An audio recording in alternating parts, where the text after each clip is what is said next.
Hello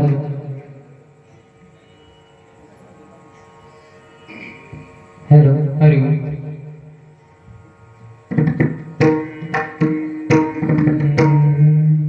शाम हमारा इस तन में अब नहीं और किसी का नाम राम कृष्ण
हरे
निर्सेल संकट तरालय दुर्घट भव सिंधू तराल दुर्घट भव सिंधू तराल दुर्घट भव सिंधू जन्मोनिया पुढी वाचे स्मरण राम या पुढे जन्मोनिया पुढी वाचे स्मरण राम दुनिया पुढे वाचे स्मरे राम हरी हाची निवारणेशी धरी हाची नेम हरणेची धरी हाची नेम हरणेची तयाच्या चिंतने निर्सेला संकट तयाच्या चिंतने निर्सेल संकट तयाच्या चिंतने निर्सेला संकट चिंतने निर्सेल संकट तरालय दुर्घट भव सिंधू तराल दुर्घट भव सिंधू तराल दुर्घट भव सिंधू कामने कोटी खुडती पुनित कामने कोटी फुडते फुडित कामने कोटी खुडती पुनित कामने कोटी फुडते फुडित विघात गीत विठोबाचे भाविगाते गीत विठोबाचे भाविगाता गीत विठोबाचे तयाच्या चिंतने निर्सेला संकट चिंतने निर्जल संकट तयाच्या चिंतने निर्सेला संकट चिंतने निर्जल संकट तरालय दुर्घट भव सिंधू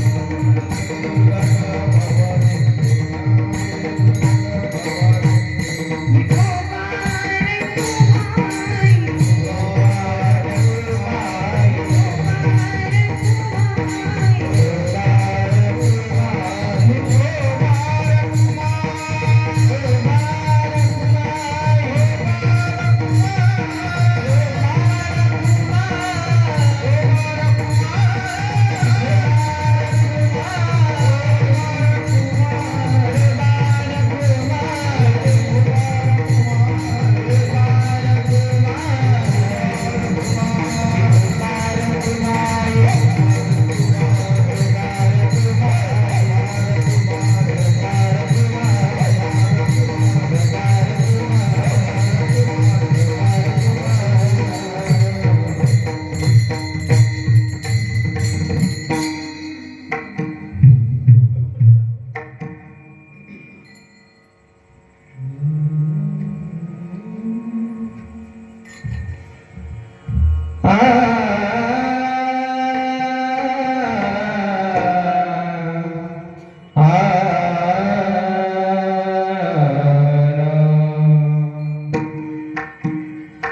सारका विचार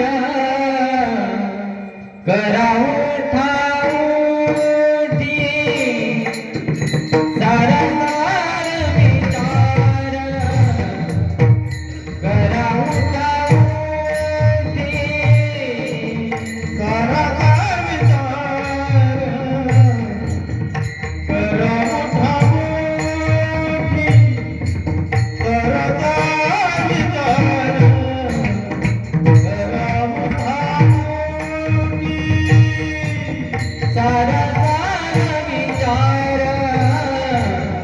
करावं ठाऊठी सारका विचार करावं ठाऊठी सारका विचार करावं ठाऊठी सारका विचार करावं ठाऊठी नाम धरा कंठी विठोबाचे नाम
सारासार विचार करा ठाऊठी नामधरा कंठी विठोबाचे तयाच्या चिंतने निरसन संकट कराल दुर्गट भव सिंधू जन्मोनिया कुडी वाच स्मरे राम धरी हाची नेम हरनिशी तयाच्या चिंतने निरसन संकट तराल दुर्गट भव सिंधू तुका म्हणे कोटी पुढे ती पुनीत भावे गाथा गीत विठोबाचे तयाच्या चिंतने निरसेल संकट तराल दुर्गट भव सिंधू विठ्ठल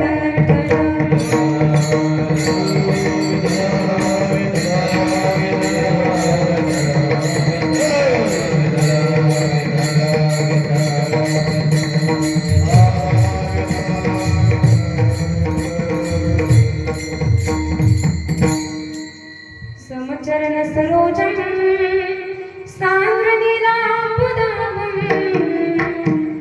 जगन्निहित पाणिं मण्डनं मण्डनानां तरुण तुलसीमाला कन्धरं कञ्जनेत्रं सदय धवलहासं विठ्ठलं चिन्तयामि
ओम नमो ज्ञानेश्वरा करुणा करा दयाळा तुमचा अनुग्रह लादलो पावन झालो चराचरी ओम नमो ज्ञानेश्वरा नमो सद्गुरु तुकया ज्ञान दीपा नमो सद्गुरु सच्चिदानंद रूपा नमो सद्गुरु भक्त कल्याण मूर्ती नमो सद्गुरु भास्करा पूर्ण कीर्ती काय माझी वाणी वाणेल संतांशी रंजवू चित्तांसी आपुलिया सेवे लागी सेवक झालो तुमच्या लागलो निज चरणा अहो स्वामी तुकया देवा यावरी न कराया भैरू मस्तक माझा पायावरी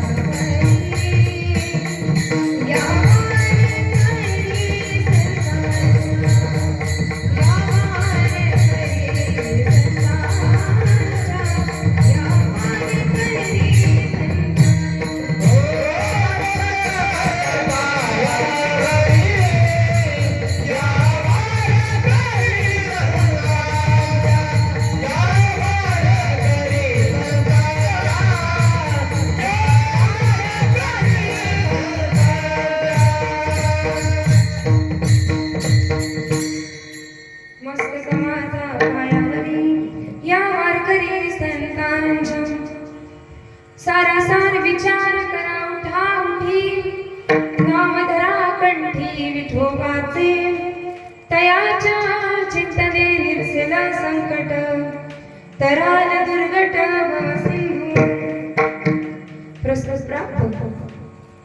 प्राप्त कीर्तन रूपी सेवेकरता निवेदित केले अभंग हिंदवी स्वराज्याचे संस्थापक छत्रपती शिवाजी महाराज यांचे गुरु जगमान्य संत संतमान्य संत देवमान्य संत वैराग्याचे मूर्तिमंत पुतळे श्री तुकोबाराय यांचा हा 4 चरणाचा अभंग उत्कृष्ट साधा सरळ आणि सर्वांच्या परिचयाचा असा. प्रस्तुत अभंग हा 2 प्रकरणामध्ये मोडतो. पहिलं नाम प्रकरण आणि दुसरं उपदेश प्रकरण. अभंगार बोलण्यापूर्वी थोडासा पर्याय द्यायचा म्हणजे तो असा की सेवा किम निमित्त आहे. वारकरी संप्रदायाचा नियम आहे ज्याची खावी पोळी त्याची वाजवावी टाळी आणि ज्याचा खावा रजबुजा त्याच्या नावाने करावा कल्ला. या न्यायाने दरवर्षीप्रमाणे यावर्षी सुद्धा परमपूजनीय श्री भाऊसाहेब महाराज देवगुरुजी यांच्या पुण्यतिथीचा अमृत महोत्सव अखंड हरिनाम सप्ताह आजपासून चालू झालेला आहे. व्यासपीठावर हरिभक्त पारायण आमचे मोठे बाबा हरिभक्त पारायण पांडुरंग महाराज वाघमारे यांच्या अमृतुल्य वाणीने आपण गुरुचरित्र श्रवण करत आहोत. येथे साथ करण्यासाठी भुगंधर महाराज मंडळी आले आहे. गायनाचार्य दिनेश महाराज जळके असतील, हरिभक्त पारायण कैलाश महाराज पाटील, मृदंगाचार्य हरिभक्त पारायण कैलाश महाराज बघे आणि हरिभक्त पारायण आदित्य महाराज देशमुख, विनेकरी बाबा असतील, तसेच सन्मुख बसलेले तुम्ही श्रोते वर्ग सावून अति उत्तम आहे दादा. सर्वस्त गावकरी मंडळीच्या तन्मंदनाने चालू झालेला हा सप्ताह आणि आमच्या वाटेला आले माझी प्रथम दिवसाची सेवा. विठ्ठल विठ्ठल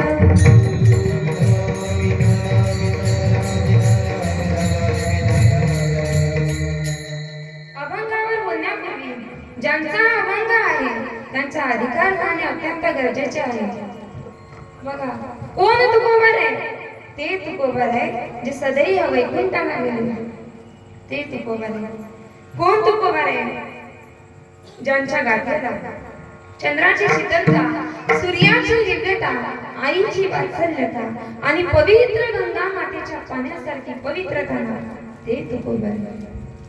कोण तुकोबर आहे? ज्यांचं नाव घेतल्याने आम्हाला सुद्धा थरथर कापते.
धन्य तुकोबा समर्थ जेने केला एवढा मोठा तुकोबऱ्यांचा अधिकारी. एवढा मोठा एक वेळेस छत्रपती शिवाजी महाराजांनी तुकोबऱ्यांसाठी एक नजराणा पाठवला.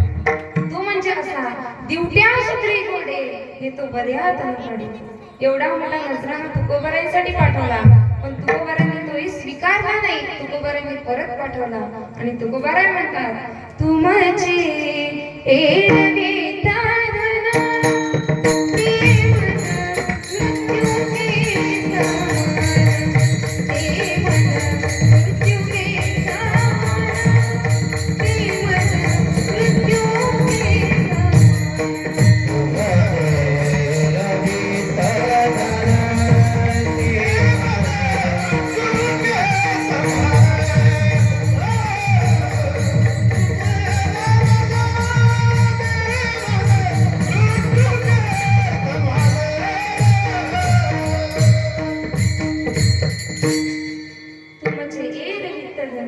ते मला मृत्यू केसे.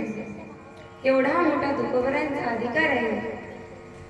एवढा मोठा की एक वेळचा प्रसंग आहे. जगद्गुरु तुकोबऱ्यांची पत्नी जिजामाता ह्या तुकोबऱ्यांजवळ गेल्या आणि तुकोबऱ्यांना म्हणाल्या, अहो ऐका ना. आता जुन्या काळच्या काय म्हणायच्या त्याच्या माहित नाही मला काय नाही का. तुम्हाला ऐका ना. तेव्हा तुकोबराय म्हणाले हा बोल ना आवले. तेव्हा तुकोबराय त्यांच्या पत्नीला लाडाने आवले हा शब्द प्रयोग करायचे. तेव्हा जिजामाता म्हणाले काय नाही हो, तुम्ही भजन करण्याकरिता कुठल्या डोंगरावर जाता हे मला सांगून तरी जात जा, म्हणजे संध्याकाळची शेजारी मला तिथे आणण्यास सोपं होईल. तेव्हा तुकोबराय म्हणाले काही काळजी करू नको. तू काय करायचं, डोंगराच्या वाटेला यायचं. डोंगराच्या वाटेला आली की डोंगराच्या वाटेला तुझा कान लावायचा आणि त्या डोंगराच्या वाट्यातून जर विठ्ठल विठ्ठल हा ध्वनी जर निघत नसेल तर समजून जायचं मी त्या डोंगरावर नाही. पण ज्या डोंगराच्या वाटेला तू कान लावला आणि त्या डोंगराच्या वाट्यातून जर विठ्ठल विठ्ठल हा ध्वनी जर निघत असेल तर समजून जायचं मी त्या डोंगरावर आहे. एवढा मोठा तुकोबरायांचा अधिकार आहे.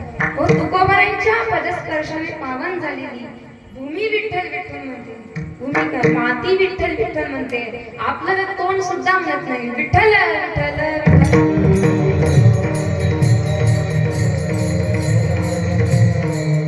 आता हे काय काय करत नाही म्हटलं, विठ्ठल विठ्ठल विठ्ठल.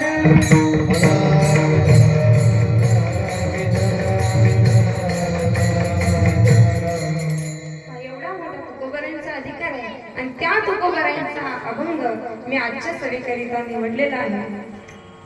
पण मी सुरुवातीला तुम्हाला सांगून गेली की प्रस्तुत अभंग हा दोन प्रकरणामध्ये मोडतो.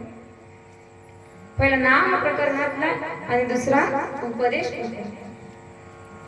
आता उपदेश प्रकरणाचा जर विचार केला तर प्रथम दर्शनीय जाणकार श्रोतेच्या मनामध्ये प्रश्न उपस्थित होतो की उपदेश हा कोणी करावा, उपदेश का करावा, कोणाला करावा व कसा करावा. ज्या वेळेला चार वर्ग समाजासमोर पडतात ना त्यावेळेस बघा उपदेश त्यानेच करावा की ज्याच्या उपदेशामागे उपासनेचं बल आहे. कारण उपदेश अधिक उपासना बरोबर फल, म्हणून उपदेश त्यानेच करावा ज्याच्या उपदेशामागे उपासनेचं बल आहे. तुमचे चेहरे पाहून मला असं वाटेल तुम्हाला नाही समजलं, मग समजण्याकरता व्यवहार सांगते म्हणजे तुमच्या लक्षात येईल. एक वडील पाहुण्यांमध्ये बसलेले होते. आता बसलेले असताना त्यांना सवय असते बिडी ओढायची. आता पाहुण्यांमध्ये बिडी कशी ओढायची आई सध्या प्रश्न काय नाही. ते बिडी वडील काय करतात, बाहेर येतात, मुलाला आवाज देतात, मुलाला म्हणतात एवढी बिडी घे, चुलीजवळ जा आणि एवढी बिडी पेटवून आण. मुलगा ती बिडी घेतो, चुलीजवळ जातो, बिडी पेटवतो. आता बिडी पेटवल्याच्या नंतर त्याच्या मनामध्ये प्रश्न उपस्थित होतो की आपले वडील दिवसातून 8-10 वेळा बिडी ओढतात आणि ओढून फेकून देतात, नेमकं काय याच्यात विशेष असलं पाहिजे. तो मुलगा काय करतो, ती बिडी घेतो आणि त्या बिडीचा झुरका मारतो. सवय नसल्यामुळे ठसका बसतो. नंतर ती बिडी घेतो, वडिलांजवळ जातो, वडिलांना ती बिडी अर्धी जळलेली दिसते. आता रोजच्या मनुष्याला माहित आहे की एक वेळेस बिडी किती जळते. वडील म्हणाले की ही बिडी अर्धी जळलेली कशी. तो म्हणाला बाबा मी ती बिडी घेतल्यानंतर विस्तवावर ठेवली, विस्तवावर ठेवल्यामुळे ती बिडी अर्धी जळली. आता ते वडील तेच बिडी घेतल्यानंतर तोंडाला लावतात. आता तोंडाला लावल्यानंतर त्यांना ती बिडी खालून ओली लागते. आता त्यांच्या लक्षात येते की आपल्या मुलांनी तिकडे काहीतरी घोटाळा केला. त्याला पुन्हा विचार करतात की आता ही बिडी ओली कशी काय. तो म्हणतो बाबा मी ती बिडी घेतल्यानंतर विस्तवावर ठेवली, विस्तवावर ठेवल्यामुळे माणूस असो की बिडी केली म्हणे. ज्यांच्या लक्षात आलं त्यांनी घ्यावं, नाहीतर मी त्यांचे मावस बसवून देईल. विठ्ठल विठ्ठल.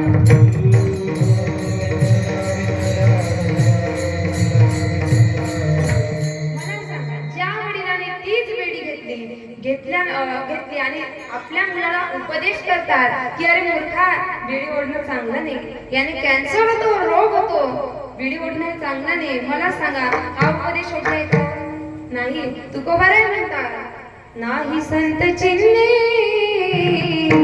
उमटाने, नाही संत चिन्हे उमटाने.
सांगते म्हणजे तुमच्या लक्षात येईल. एक वेळचा प्रसंग आहे. मी कीर्तनाला जात असताना एका पांढऱ्याच्या समोर एक मुलगा विमलचे पुढे हातात मिक्स करीत होता. आता माझ्यासोबत एक महाराज होते. महाराज त्याच्याकडे गेल्यानंतर त्याला म्हटलं, अरे बाळा पुढे खाऊ नको, पुढे खाल्ल्याने कॅन्सर होतो, रोग होतो, शारीरिक दृष्ट्या, आर्थिक दृष्ट्या, मानसिक दृष्ट्या हानिकारक आहे. बिडी ओढल्याने कॅन्सर होतो. तो म्हणाला, महाराज तुम्ही कीर्तनात सांगा म्हणे की पठ्ठा कुणाला भीत नाही. आता महाराज हे ऐकून बाजूला उभे राहिले. तेवढ्यात काय झालं, त्या मुलाच्या समोरून एक व्यक्ती गेला. त्या व्यक्तीला पाहून त्याने समोरचा हात पाठीमागे केला. महाराज म्हणाले, पठ्ठा तर कुणाला भीत नाही, मग या व्यक्तीला पाहून त्याने समोरचा हात पाठीमागे का केला? तो म्हणाला, महाराज तुम्हाला माहित आहे का माझ्या समोर हा जो व्यक्ती गेला कोण आहे? महाराज म्हणाले, नाही तुझ्या समोर हा जो व्यक्ती गेला मला नाही माहित कोण आहे. तेव्हा तो मुलगा म्हणाला, महाराज माझ्या समोर हा जो व्यक्ती गेला ना ते माझे वडील आहे. महाराजांना थोडं बरं वाटलं. चला पठ्ठा वडिलांना तर घेतो.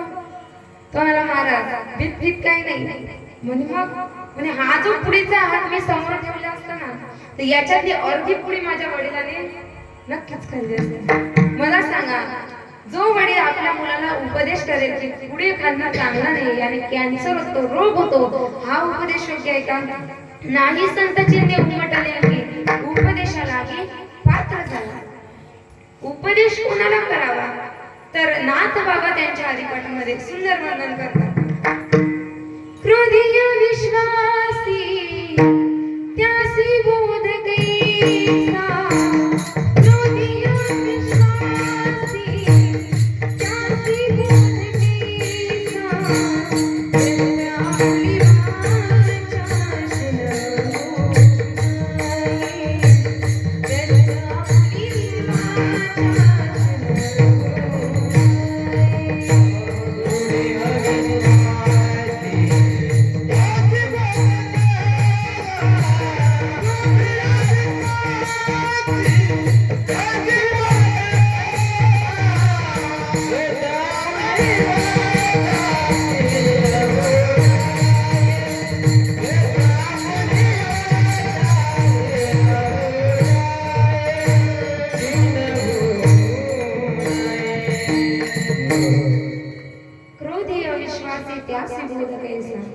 जन्म आपली वाचा शिरवो नाही, जन्म आपली वाचा व्यर्थ आपली वाचा शिनवू नये.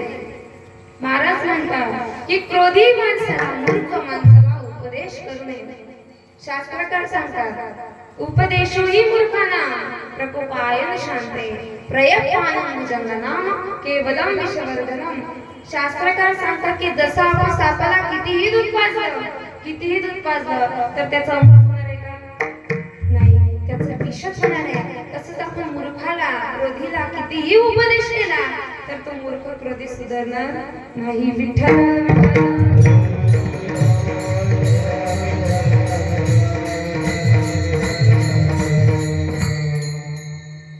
थंडीचे दिवस होते.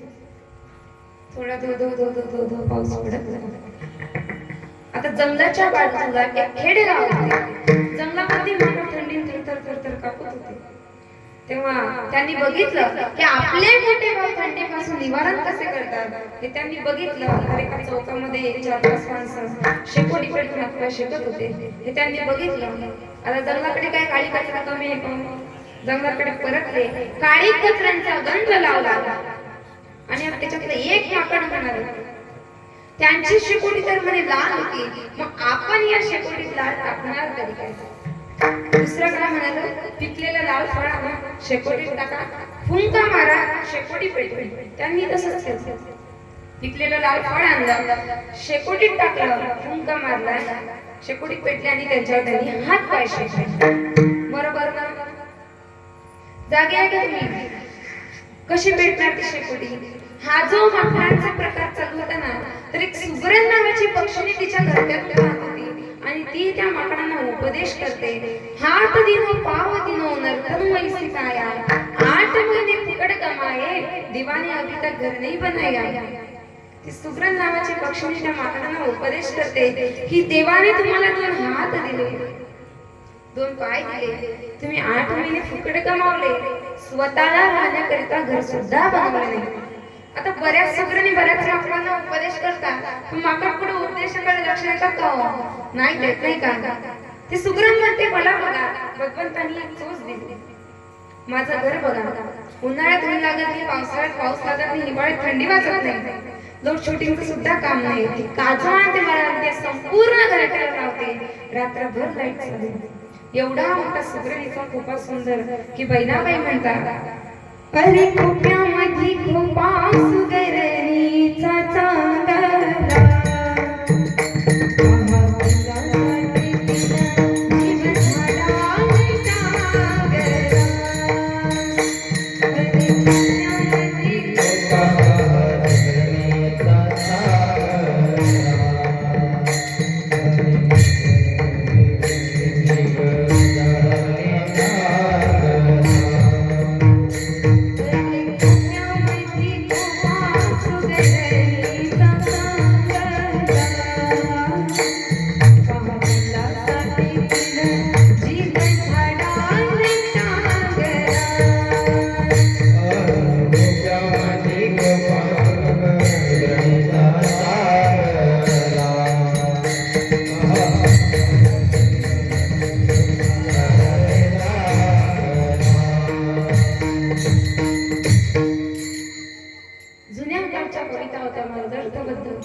Johnny, Johnny, yes, Papa. Eating sugar, no, Papa. Telling nice, no, Papa. No, open your mouth.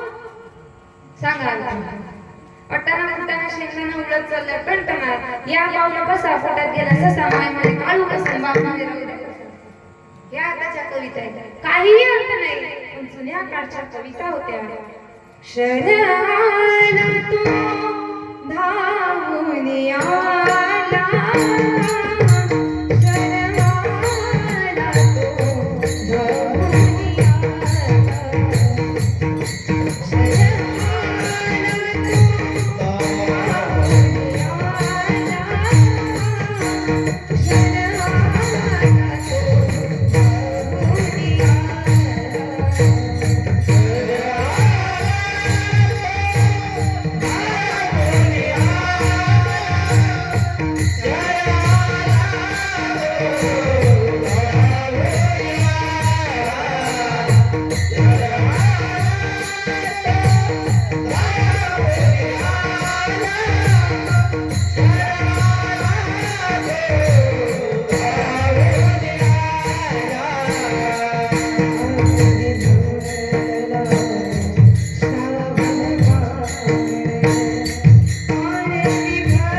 आला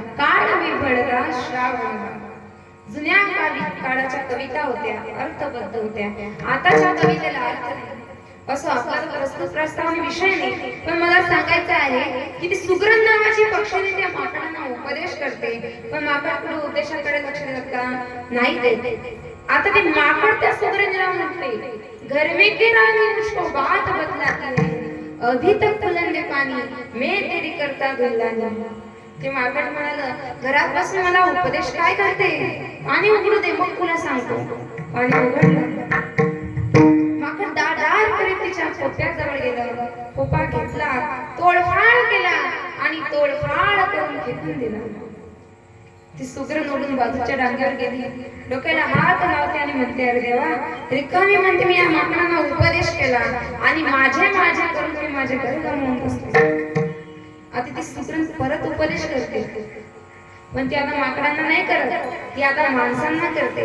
ती म्हणते, सीख सिखाया शहाने को कैसा होता खाया, बंदरों को मैंने सीख सिखाया तो मेरा घर ही गमा दिया. म्हणून मला सांगतात की कधी माणसाला मूर्ख माणसाला उपदेश करू नये. मग कोणाला करावा? तर तुकोबारे म्हणतात, अधिकार तेसा करू उपदेश,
अधिकार तेसा महाराज म्हणतात समोरच्याचा ज्याचा जसा अधिकार आहे तसा त्याला अधिकारांत उपदेश करावा. अधिकार तेसा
भगवंताने तुम्हाला जो निर्दय दिला हा भजनाकरिता दिला, पण भजन सोडून आपण भोजनाच्या कामी लावला. मी एकाला सहज विचारलं, काय रे बाळा, भगवंताने तुला जो निर्दय दिला तो कशाकरिता दिला? तोने काही नाही काय, दोनच्या हाताने म्हणे त्या गाडीचे हँडल पकडण्याकरता, दोनचे पाय आहेत एक गेअरवर ठेवण्याकरता आणि एक ब्रेकवर ठेवण्याकरता. लेटेस्ट पिढी काय बोलेल काही सांगता येत नाही. एका शिक्षकाने एका विद्यार्थ्याला म्हटलं, अरे बाळा आज भूक लागते आणि मला मी डबा आणला नाही, तू आणला का रे? तेव्हा मुलगा म्हणाला, खा ना गुरुजी. गुरुजीने 2-3 घास खाल्ले. खाल्ल्यानंतर त्याच्या मनामध्ये प्रश्न उपस्थित झाला की तुझ्या आईने विचारलं की डबा कोणी खाल्ला, मग तो म्हणे माझ्या जर आईने मला विचारलं डबा कोणी खाल्ला, तर मी सांगेन कुत्र्याने खाल्ला. लेटेस्ट पिढ्या काय बोलेल काही सांगता येत नाही. विठ्ठल विठ्ठल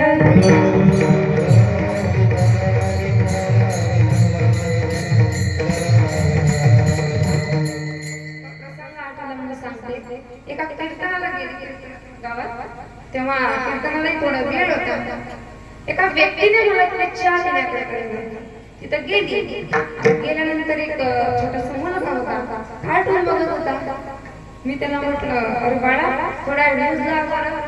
ते माझ्या सांगतात काही बघायचं असेल तर बघा, नाहीतर इथून निघून जा. मी थोड्या वेळ तिथेच बसलो. बसल्यानंतर तेवढंच काय झालं, तो मुलगा किचन मध्ये गेला पाणी पिण्याकडे.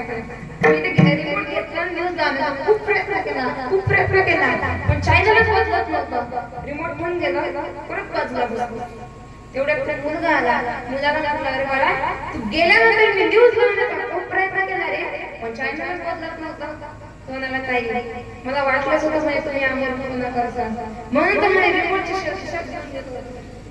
लेटेस्ट काय बोलत काय सांगतात ते मला सांगायचं आहे की भगवंताने हा जो नरदेह दिला, हा भजनाकरिता दिला, आणि त्या देहाचं जर आपल्याला सार्थक करायचं असेल तर एकच करा. तुकोबाराय सांगतात,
विठ्ठलाची एक देखणी आहे. या नरदेहामध्ये आल्यानंतर एक वेळ तरी भगवंताचं दर्शन झालं. मनुष्याने जन्माला आल्यानंतर 3 गोष्टी करतात. एक म्हणजे गळ्यामध्ये तुळशीची माळ घालावी. संत महात्मे सांगून गेले की गळ्यामध्ये तुळशीची माळ घाला, पण काही घालतात काही घालत नाही. काय होते तुळशीची माळ गळ्यात घातल्याने तर 108 वेळा आपल्याला चंद्रभागेत स्नान घडते. जो व्यक्ती जिवंतपणी गळ्यामध्ये तुळशीची माळ घालत नाही, मग मेल्यानंतर आपण म्हणतो हो तुळशीचा पाला ना त्याच्या मुखामध्ये घाला. मला सांगा काय अर्थ हो? आमच्या वैकुंठवासी देशात संपन्न वक्ते बाबा म्हणत असतात की ज्या व्यक्तीने जिवंत असताना गावातील एकही कोंडे जिवंत ठेवली नाही, मग मेल्यानंतर त्याच्या तोंडामध्ये तुळशीचा पाला घालून काय फायदा? त्याच्यापेक्षा कोंबडीचे फक्त त्याच्या तोंडामध्ये घाला, त्याचा उद्धार होईल. जसे तसे वाक्य बाबाचे आहे. म्हणून एकादशी व्रत करा. दुसरं म्हणजे आषाढी पंढरीची, कार्तिकी पैठणची देवीची, ते नसेल तर शेगावची वारी मनुष्याने जन्माला आल्यानंतर करावी. आणि तिसरं म्हणजे एकादशी व्रत करावं. काय काय एकादशी? कचून खायचं, रेटून झोपायचं, बरोबर ना? हो, एकादशी म्हणजे सर्व पोटाला आराम. महिला तुमच्या घरी आहे. किती दिवसाला होता ती मावशी? किती दिवसाला होता ती टाकी? 8 दिवसाला धुतली गेली पाहिजे. मी जेव्हा जोडपीच्या शाळेत होती ना, तेव्हा दर शनिवारी आम्ही प्रभात फेरी काढायचो आणि आमचं घोष वाक्य असायचं दर आठवड्यातून राखी ही धुतलीच गेली पाहिजे. दर आठवड्यातून राखी ही धुतलीच गेली पाहिजे. ही तशी टाकी आहे ना, ही सुद्धा एक प्रकारची टाकी आहे. फक्त फरक एवढा आहे, जी टाकी 8 दिवसाला धुतली गेली पाहिजे आणि ही 15 दिवसाला धुतली गेली पाहिजे.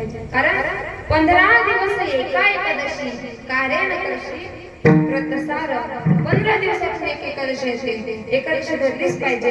मी एकाला सहज विचारलं, अरे मला आज एकादशी आहे, तुला आहे का रे? तो नाही ताई, मी मोठमोठ्या धरतो. म्हटलं लहान लहान एकादशी तुझ्या नाकाला असतात का?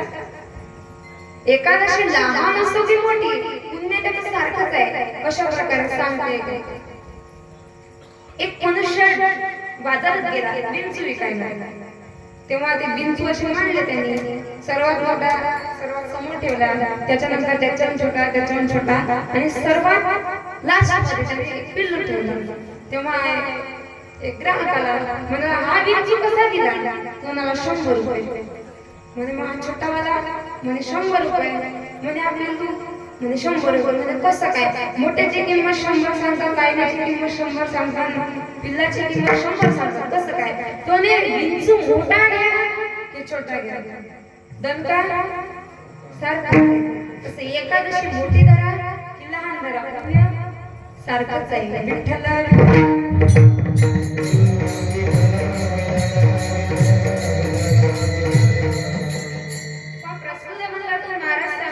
मनुष्य योगीच हा विचार करू शकतो, पशु पक्षी हा विचार करू शकत नाही. कारण पशु पक्षींना अल्प बुद्धी असते. म्हणून जे सारासार विचार करतात त्यांना संत असे म्हणतात. माऊली वर्णन करतात, चंद्र तेथे चंद्रिका, शंभू तेथे अंबिका, संत तिथे विवेका असण्याची की. जे सारासार विचार करतात त्यांना संत असं म्हणतात. आणि जो मनुष्य विचार करत नाही ना, त्याला कावळा समजणे सुद्धा हरकत नाही. अगावांत का वाढीला, साधू का सडलिया, विवेक कावळिया नाही जैसा. जो मनुष्य विचार करत नाही त्याला गाढव समजणे सुद्धा हरकत नाही. विचार करी नर करत तेसा, वाहे पाठीभार लगड जैसा. लगड म्हणजे गाढव. जो मनुष्य विचार करीत नाही त्याला गाढव समजणे सुद्धा हरकत नाही. पाहते इथे काही कुटी पडते. तुकोबारे म्हणतात की काही गोष्टीचा विचार कधीच करू नये. काही गोष्टीचा विचार एकदाच करावा. काही गोष्टीचा विचार कधी कधी करावा आणि काही गोष्टीचा विचार सतत करावा. याला शास्त्रकार आवश्यक विचार असं म्हणतात. विठ्ठल विठ्ठल.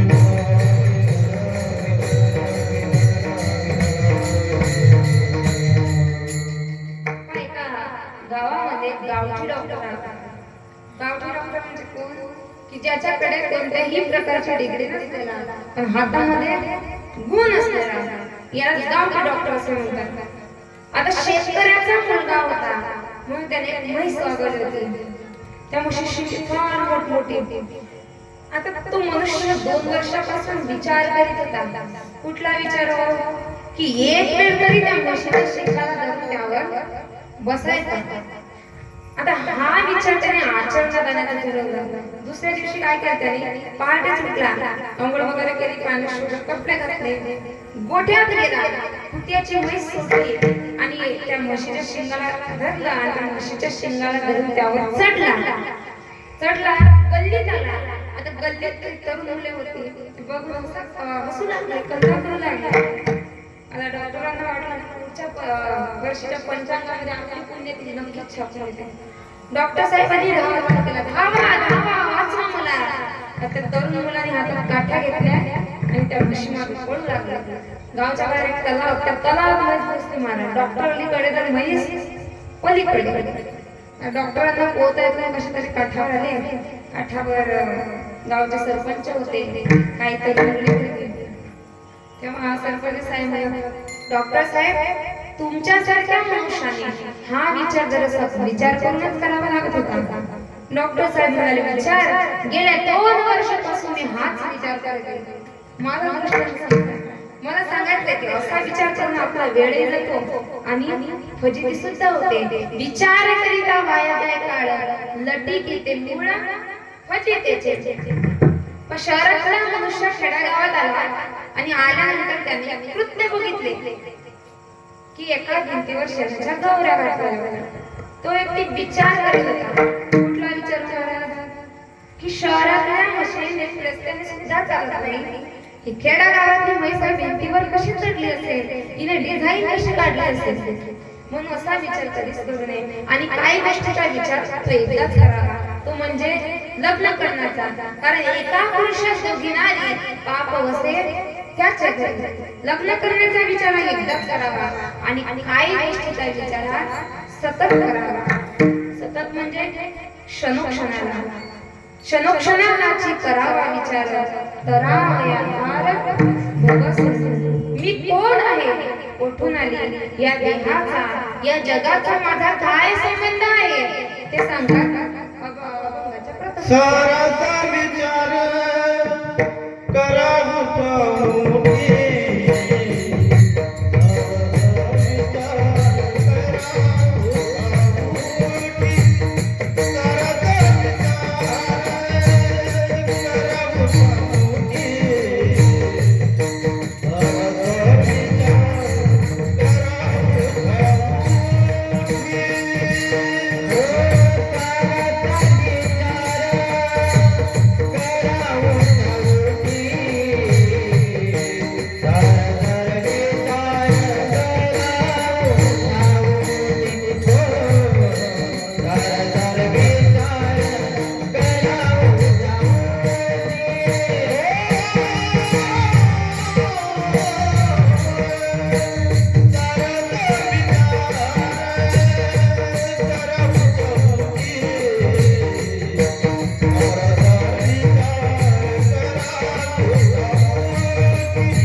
तुम्ही काय करा विचार करा. पण आता मला तुम्हाला विचारायचंय, विचार करायला सांगितलं जगात नाही, पण माणसाला का सांगितलं? असं का नाही म्हटलं की बकरी तू विचार कर, म्हैस तू विचार कर, बैला विचार कर. पण लक्षामध्ये घ्या, विचार करण्याची शक्ती, विचार करण्याची बुद्धी आणि विचार करण्याची प्रवृत्ती ही फक्त भगवंताने माणसाला दिली, म्हणून माणसालाच विचार करायला सांगितले. मग विचार करायचा आहे कोणता? सारासार विचार करा उठावती, नाम धरा कंठी विठोबाचे. विचार करायचा आहे की जीवनामध्ये सार काय आणि असार काय. लक्षात घ्या, प्रपंच करणसार की परमार्थ करणसार, घरी कीर्तन ऐकणसार की घरी राहणसार, याचा विचार आपल्याला करायचा आहे. सारासार विचार कसा केला पाहिजे? उठाउठी केला पाहिजे. उठता बैसता आपल्याला विचार करायला सांगितलंय. पण इथं सांगितलं जातंय विचार करा. माणसाला विचारही करायला सांगितलं, पण विचार का करावा तर सांगेल मी तुम्हाला. विचार यासाठी करावा की क्षणभंगूर नाही भरवसा.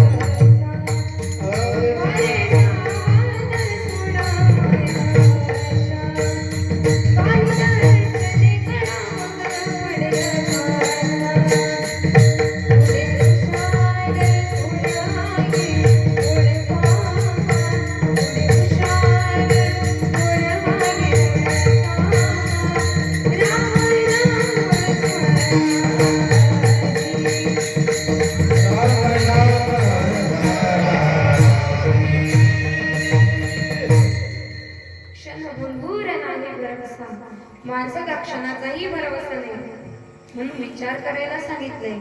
विचार का करावा तर शरीराची होय माती, शरीराची होय माती, कोणी नाही सांगती, कोणी नाही सांगती, शरीराची होय माती, शरीराची होय माती. पाहिजे बसलेल्यांना तुम्हाला मी सर्व प्रश्न विचारले नाही. तुम्ही सांगायचं सार काय आणि असार काय. तुमच्या हाती जर भुईमुगाची शेंग दिली तर भुईमुगाच्या शेंगीचं वरचं टरफल काय? सार आहे की असार आहे? असार आहे.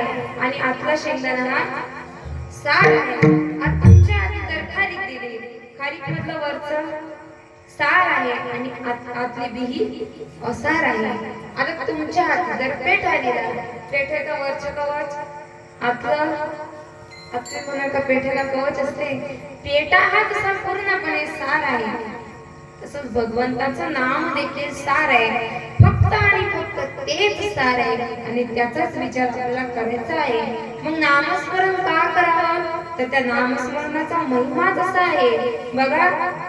आपल्या जीवनामध्ये प्रत्येक गोष्ट अशी आहे, ती जर अति केली तर त्याची माती होते. पण एकमेव भगवंताचं नामचिंतन नामस्मरण असं आहे, ते जर आपल्या जीवनामध्ये अति केलं तर त्याची माती न होता आपल्या जीवनाचे मोती तयार होतात. याला म्हणतात भगवंताचं नामस्मरण. मग तुम्ही म्हणाल की आम्ही नामचिंतनही करू, नामस्मरणही करू, पण कधी आम्हाला वेगळा वेळ बाजूला वेगळा वेळ काढावा लागेल ना. कुठेतरी जाऊन आम्हाला भगवंताचं नामस्मरण करायला पाहिजे ना. पण इथं सांगितलं जातं उठता बैसता हरी बोला, कांडता हरी बोला. नामस्मरण करण्याकरिता कुठलाही बाजूला वेगळा वेळ काढायची गरज नाही. आपण काहीही काम करताना हरी म्हणू शकतो. कारण काळ वेळ नाम काळ वेळ नाम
करता कुठलाही बाजूला वेगळा वेळ काढायची गरज नाही. आपण काहीही काम करताना हरी म्हणू शकतो आणि तोच विचार आपल्याला करायचा आहे. पण आपण विचार करतो, एक म्हणतो मला बंगला बांधायचा आहे, एक म्हणतो मला गाडी घ्यायची आहे, एक म्हणतो मला जमीन घ्यायची आहे, रामभाऊन एवढी घेतली, हा पुढच्या वर्षी दाखवतोच त्याला. प्रत्येक जण वेगवेगळा विचार करतो. एक म्हणतो मला बायको करायची आहे, कधी भेटेल पण तेही भेटणं मुश्किल झालं. प्रत्येक जण वेगवेगळा विचार करतो. पण आपण इकडे किती काही चांगला विचार केला तर तो विचार आपल्या जीवनात सार्थक करणार नाही. तो विचार केल्याच्या नंतर आपल्या पदरात काहीच फलप्राप्ती पडू शकत नाही. तुम्ही विचार करा ना, जो विचार संत मीराबाईंनी स्वतःच्या जीवनामध्ये केला, जो विचार अगदी माऊली ज्ञानोबाईंनी, जगद्गुरु तुकोबारायांनी, संत मीराबाईंनी, संत सोयराबाईंनी, संत मुक्ताबाईंनी, संत मीराबाईंनी स्वतःच्या जीवनामध्ये केला, तो विचार तुम्ही करा. आपण विचार करतो कप्या आपण शिवाजी व्हायचं असतं पण कुणाच्या एकात पडायचं नसतं. आजची जिजाऊ म्हणते बाळ शिवाजी व्हायचं असतं पण बस मध्ये मधोमध बसायचं असतं. बस जरी पुढे ठोकली किंवा मागून ठोकली आपण बस मध्ये सुखरूप बसायचं असतं. आजची जिजाऊ म्हणते बाळ शिवाजी व्हायचं असतं पण आता बाळच आईला म्हणते आई बाळाला तर शिवाजी व्हायचं असतं. पण त्याच आधी बापानं शहाजी आणि आईनं राजमाता राष्ट्रमाता मासाहेब जिजाऊ व्हायचं असतं, मासाहेब जिजाऊ व्हायचं असतं, मासाहेब जिजाऊ व्हायचं असतं. आजही एवढा काळ वेळ वर्ष लोटून गेले तरी सुद्धा आपण त्यांचं नाव एवढं तोलामोलाने घेतो. मी आज जरी म्हटलं छत्रपती शिवाजी महाराज की जय हे वाक्य तुमच्या तोंडून आपोआप बाहेर पडतं. कारण त्यांनी त्यांच्या जीवनामध्ये योग्य केलेला विचार तुम्हाला सुद्धा असाच विचार करायचा आहे आणि कंठामध्ये भगवंताचं नामस्मरण करायचं आहे. नामस्मरण का करायचं? कारण त्या नामस्मरणाचा महिमाच असा आहे. ज्ञानदेव कुसे निवृत्तीसी चाड आणि गगनाहुनी वाढ नाम आहे. नामस्मरणाचा महिमा सांगेल मी तुम्हाला. ऐसा नामाचा महिमा वेदशिनला झाली सीमा. घेतना विठोबाचे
नाम धारण करा आणि ते कंठामध्ये धारण केल्यावर काय होईल तर आपल्यावर कितीही संकट येतील तर ते दूर होतील आणि दुर्गट असा भवसागर आपण तरुण जाऊ शकू.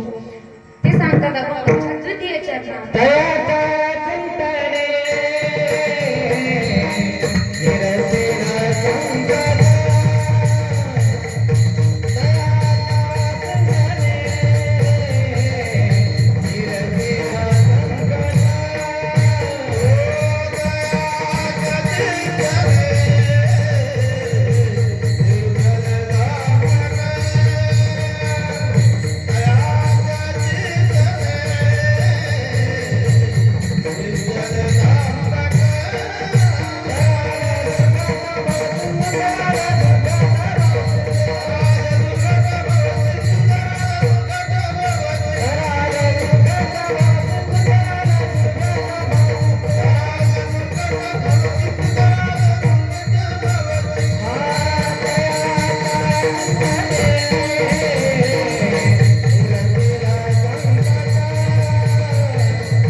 तराल दुर्गट भव सिंधू.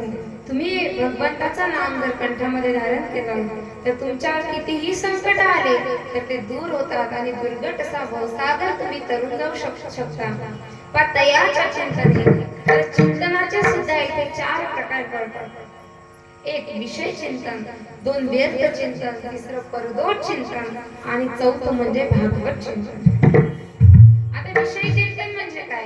तर विषय चिंतन म्हणजे मी याचा उपभोग घेतला नाही, मी त्याचा उपभोग घेतला नाही, म्हणजे माणसाचं कशाचा समाधान न राहणे यालाच विषय चिंतन असे म्हणतात.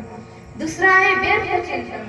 व्यर्थ चिंतन म्हणजे हा तसा तो तसा नेहमी लोकांचे दोष पाहणार आहे, यालाच व्यर्थ चिंतन असे म्हणतात. पण एक मनुष्य डॉक्टरांजवळ गेला आणि डॉक्टरांना म्हणाला, डॉक्टर साहेब माझा खूप पोट दुखत आहे. डॉक्टर साहेबांनी चेकअप केलं, इथे दुखते का, तिथे दुखते का. डॉक्टर त्याला विचारतात, किती दिवसापासून तुमचं पोट दुखत आहे. तो म्हणते काही नाही हो, गेल्या 8 दिवसापासून समोरच्याने बंगला बांधला म्हणून माझं पोट दुखत आहे. आता याच्यावर काही औषध उपचार आहे का हो? आयुर्वेदिक, होमिओपॅथिक, ॲलोपॅथिक आहे का? नाही ना. म्हणून असा विचार करू नये. हे झालं व्यर्थ चिंतन. तिसरा आहे परदोष चिंतन. परदोष चिंतन म्हणजे नेहमी लोकांचे दोष. मी मुलगी या नात्याने तुम्हाला सांगून जाईल, भला किसी का कर न सको तो बुरा किसी का मत करना. भला किसी का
कर न सको तो बुरा किसी का पुष्प नहीं बन सकते तो तुम काटे बनकर मत रहना.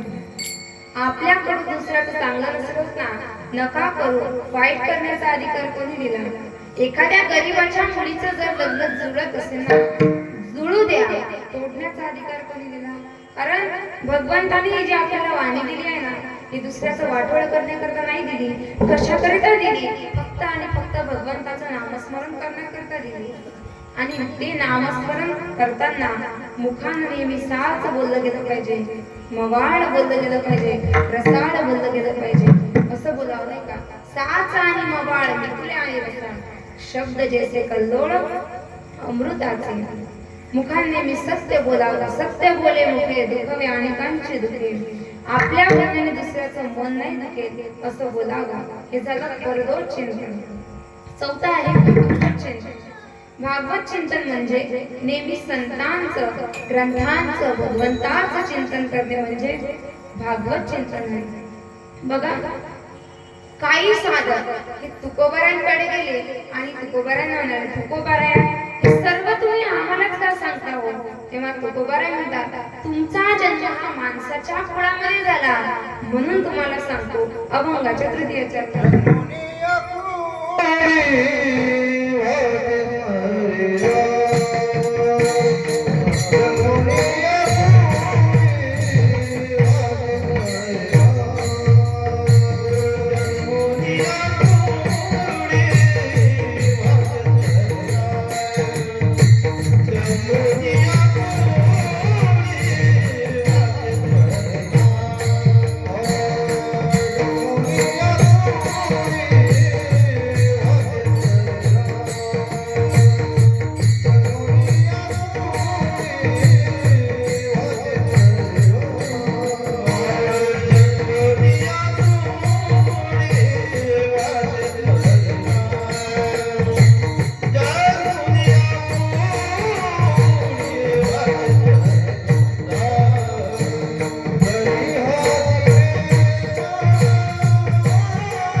गोपाळ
जगद्गुरु तुकोबराय या चरणात सांगतात की तुमचा जन्म हा माणसाच्या कुळामध्ये झाला आणि या देहामध्ये भगवंताचं नामचिंतन नामस्मरण केलं जाते. तुम्ही असं कधी ऐकलंय का हो की 4-5 गदे 4-5 बैल 4-5 बैल एका ठिकाणी आले, एकाने टाळ घेतला, एकाने विना घेतला, एकाने मृदंग घेतला आणि नामस्मरण करत करत करत पंढरपूरला गेले. असं कधी ऐकलंय का? असं कधी ऐकलं नाही, घडलं नाही आणि घडणार सुद्धा नाही. म्हणून फक्त मनुष्य देहच भगवंताचं नामचिंतन नामस्मरण करू शकतो आणि ते नामस्मरण केल्याच्या नंतर काय होईल तर अभंगाच्या शेवटच्या चरणी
चरण साकार तुका म्हणे कोटी पुढे ते पुनीत भावे गाता गीता विठोबाचे.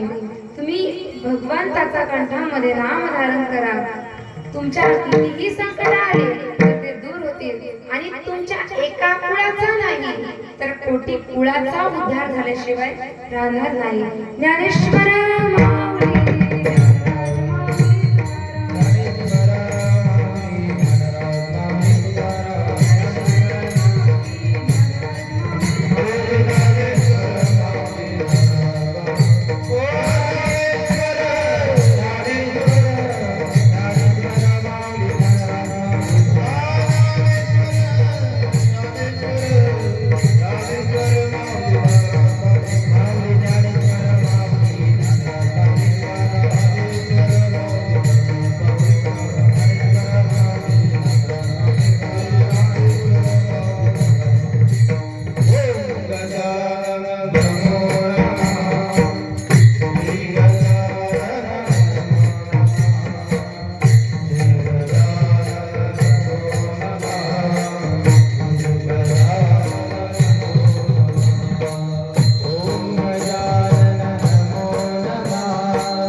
कराल दुर्घट भव सिंधू जन्मोनिया कुडी वाची स्मरे राम धरी हाची नेम वर्णिशी तयाच्या चिंतने निर्सेल संकट तराल दुर्घट भव सिंधू तुका मने कोटी कुळीती पुनीता भावे गाता गीत विठोबाचे तयाच्या चिंतने निर्सेल संकट तराल दुर्घट भव सिंधू.